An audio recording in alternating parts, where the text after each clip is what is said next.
নিজেদের ভাসমান, অসহায় ও গরিব বলে পরিচয় দিয়েছিলেন ক্ষমতা হারানো শেখ হাসিনার ছোট বোন শেখ রেহানা, তার মেয়ে আজমিনা সিদ্দিক রূপন্তী ও ছেলে রেদওয়ান মুজিব সিদ্দিক ববি। রাজুকের প্লট পেতে মিথ্যা হলফনামা দিয়ে বরাদ্দের জন্য আবেদন করেছিলেন তারা। এমন চাঞ্চল্যকর তথ্য দিয়েছেন রাজুকের ৩ কর্মকর্তা।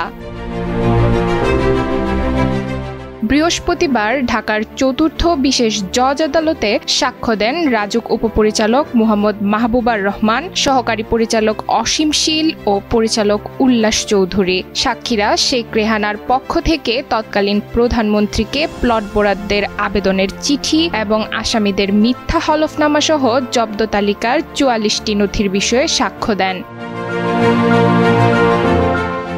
দুদকের প্রসিকিউটর খান মোহাম্মদ মইনুল হাসান এসব তথ্য নিশ্চিত করে জানান, প্লট বরাদ্দ নেওয়ার জন্য জমা দেওয়া ৩টি হলফনামায় ছিল মিথ্যা তথ্য।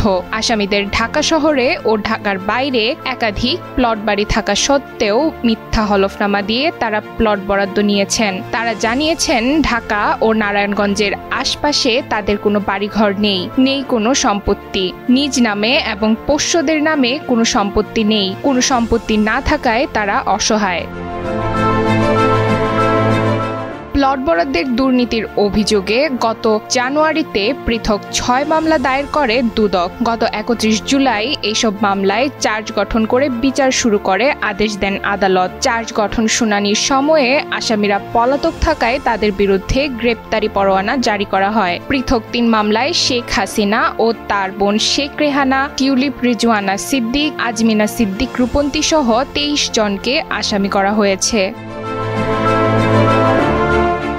আসামিরা পলাতক থাকায় তাদের পক্ষে কোনো আইনজীবী উপস্থিত ছিলেন না এবং জেরা প্রক্রিয়া বাদ দেওয়া হয়েছে। সম্প্রতি সবগুলো মামলায় আদালতে অভিযোগপত্র দাখিল করে দুদক। আসামিরাও পলাতক থাকায় তাদের বিরুদ্ধে গ্রেপ্তারি পরোয়ানা জারি রয়েছে।